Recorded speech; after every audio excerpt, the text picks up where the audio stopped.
Hey, it's a new year, and of course, it's time for a new start. Now, everybody wants to know, okay, I got New Year's resolutions. This is the year where I'm really going to change what I'm going to do. It's when you finally decide it's time to feel better, to have more energy, to have clearer thinking, and perhaps have a body that actually supports them. But if you want to make real lasting improvements to your health this year, I'll be blunt with you. Your diet is the single most powerful place to start. So today I'm sharing the exact foods I would recommend someone start eating immediately if their goal was to truly turn their health around.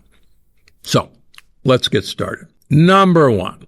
The more leafy greens, particularly arugula, romaine, radicchio, and the chicory family like Belgian endive, I can get you to eat, the better. Early on in my practice, I used to draw a little picture for my patients of a 1 by 1 inch cube of cheese. And that 1 by 1 inch cube of cheese has about 150 calories. And then I would draw a picture of 5 bags of romaine lettuce that you bought at Trader Joe's or wherever. And each of those bags have about 30 calories. Now, here's a fun thing to do, and I urge you to try this at home. I could only eat about 2.5 bags of romaine lettuce at a sitting before I was too full to eat anything else. On the other hand, I could easily eat 5, 6, 7, or more 1-inch pieces of cheese and not have that same sense of fullness. So what's the difference? Greens are nutrient rich, but calorie poor. Cheese, on the other hand, is calorie rich and nutrient poor. When I talk about nutrients, what we really want to do is we want to nourish our gut bacteria. And the more we eat for them, rather than eat for this 2 by 3 inch piece of muscle, our tongue, the better our health is, the better our cravings subside. These improve our blood vessel health. They reduce inflammation at the cellular level because, quite frankly, if you've read any of my books or listened to my podcasts, inflammation comes from the gut. Inflammation comes from intestinal permeability. And that starts with giving our gut bacteria the foods they need to eat to take care of us. When we give them the foods they want to eat, they literally send text messages to the brain saying, they're full, their needs are met, and you don't have to look for anything else. So how do you start? Well, the easiest way to think of this as the base for any meal you're having. First, load up your bowl with leafy greens, either raw or lightly sautéed or fermented. Then add the rest of your meal. And if you want to put wild shrimp on top, if you want to put some chopped up pastured chicken on top, if you want to put a piece of salmon, wild salmon on top, great. Now, the second thing you do is this should be a vehicle to get extra virgin olive oil, the real kind, into your mouth. Now, extra virgin olive oil is medicine. It's not just fat. Now, all my listeners know that high-quality olive oil is packed with polyphenols that feed beneficial gut microbes. Polyphenols are a prebiotic for good bacteria. Polyphenols improve insulin sensitivity. And I hope by now most people realize that 88% of Americans are insulin resistant, have metabolic inflexibility, have pre-diabetes. And the last thing we want to do is kick up our insulin levels. So anything we can do to improve insulin sensitivity, which polyphenols have been shown to do, is a great way to go. Studies have been done in human populations. The Predimed study in Spain, the Leonhardt diet in France show that extra virgin olive oil protects the brain and the heart.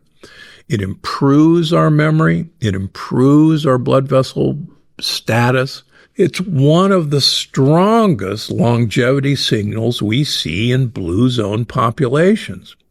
So if you're not eating this yet, now is the great time to start. Now, how do you start it? Well, the easiest way is to drizzle this over every meal you eat, just like you would put sriracha or another topping. Now, of course, you can cook with it or mix it into almost anything. People go, olive oil you can't cook with because it smokes at a low temperature, and that must mean that it's oxidizing. No, that actually is not true. Smoke point has nothing to do with oxidation. And the good news is, and we've had experts on this podcast, olive oil is the least oxidizable oil of any oil. It even beats coconut oil. And remember, you're using the olive oil to get those polyphenols. And so a big salad, olive oil, anything more that you can do. Well, I'm a huge fan of mushrooms. And it really doesn't matter how you get your mushrooms. You can use shiitake, you can have maitake, you can use lion's mane. The number of mushrooms now available, even in most grocery stores, is endless. Why mushrooms? So mushrooms are loaded with what are called polysaccharides. That's a simple word for lots of sugars. Now you go, wait a minute, I don't want to eat sugar. These are sugar molecules that are bound together with bonds that our digestive enzymes cannot break down. However, they are exactly what our gut buddies like to eat. Some of these polysaccharides are called beta-glucans. They are eaten by our gut bacteria. In turn, they train the immune system, but don't overstimulate it. That supports your gut barrier integrity. And I can tell you that leaky gut or gut barrier integrity is the key to brain health, to nerve health, to heart health. So the more that we can support our gut buddies and support our gut barrier, improves our brain and nerve growth. By the way, lion's mane, which we're seeing more and more in stores or in supplements, actually builds neurons. It makes compounds called BDNF. So mushrooms are particularly powerful for people with inflammation, fatigue, or brain fog. Okay, so how do you use them? Well, I want you to try to work your way up to 3 to 5 servings per week. Now, saute them in olive oil, maybe put some onions and garlic with it, and then put them on top of your bed of greens or olive oil or add them to soups or salad. The interesting thing about mushrooms is one of the world-renowned mushroom experts thinks that we should cook all of our mushrooms. We should not eat mushrooms raw. And there is some reason to suggest that. The traditional button mushroom may have a mischievous compound that can do us harm, but that compound is completely inactivated by cooking, by sautéing. So not a bad idea. Number 4 I want you to start adding fermented foods into your diet. Now, some of them are obvious, whether it's sauerkraut, whether it's kimchi. People either like sauerkraut and kimchi, or quite frankly, they really don't like the taste of fermented foods. But over and over again, we're realizing that most traditional healthy cultures have always used fermented foods in their diet. Now, if you don't like these foods, there's lots of other options. Yogurts are a fermented food. Kombucha is a fermented food. Please, low sugar kombucha. Kefir is a fermented food. Coffee is a fermented food. Black tea is a fermented food. Pu'er tea is a fermented food. The easiest thing for me is vinegars, whether it's apple cider vinegar, whether it's red wine vinegar, whether it's any of the other vinegars. All of these are fermented foods. And you're going to make a salad, and you're going to put olive oil on it, and most of you are going to put a vinegar on it. So what an easy way to start getting fermented foods into your diet without kind of holding your nose and saying, I really don't like the taste of sauerkraut or kimchi. That's okay. You can get it in so many other ways. What we've learned is the more fermented foods that are added to your diet, the more diverse your microbiome population is in your gut. And I like to make people think that your microbiome is literally a tropical rainforest of all these diverse species, some good, some bad, but they're all in fantastic balance. And we know that people who have the best microbiome diversity are the healthiest, have the most intact gut wall, and quite frankly, live the longest in good health compared to people who do not have good gut diversity.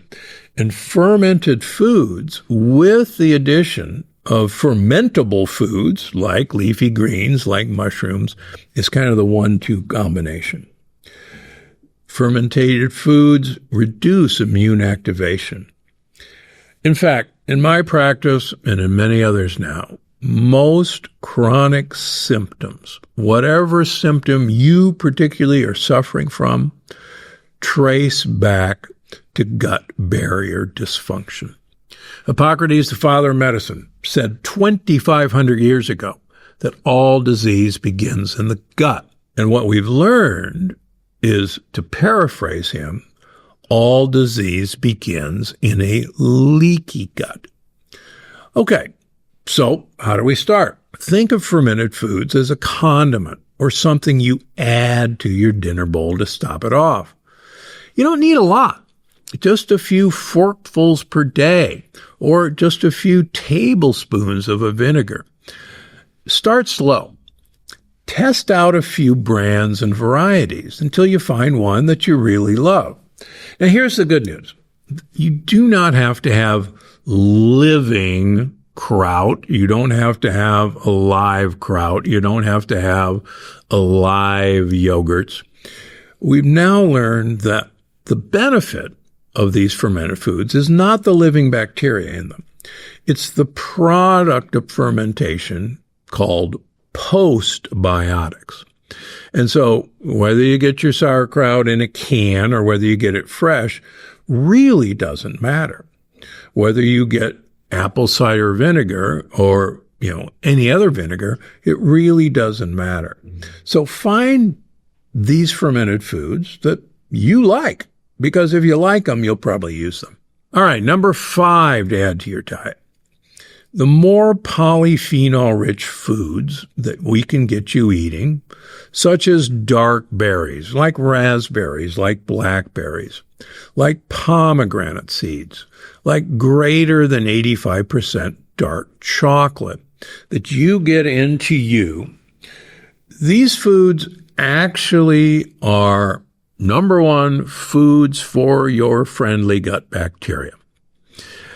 More importantly, polyphenols activate longevity pathways like AMPK and the sirtuins, which support healthy aging. They support mitochondrial function. They reduce oxidative stress. So how do you start? Well, start having a handful of berries with dark chocolate for dessert at night. That's an easy way. I personally like to take extra dark chocolate and buy some cocoa nibs. These are actually fermented pieces of cacao, and I make kind of my version of a Nestle's Crunch. So I take a little piece of dark chocolate, put some cocoa nibs on top, put them in my mouth, and I've got a polyphenol Nestle's Crunch bar, and it's delicious. And you're really loading up on polyphenols. By the way, cacao is fermented, and so you're getting a double benefit of a fermented food with the polyphenols. Now, here's a bonus round. Avocados, especially when eaten with other foods, are a real health benefactor. Now, this is not just about healthy fats. Avocados are loaded with a monounsaturated fat called oleic acid. That's the same fat in olive oil.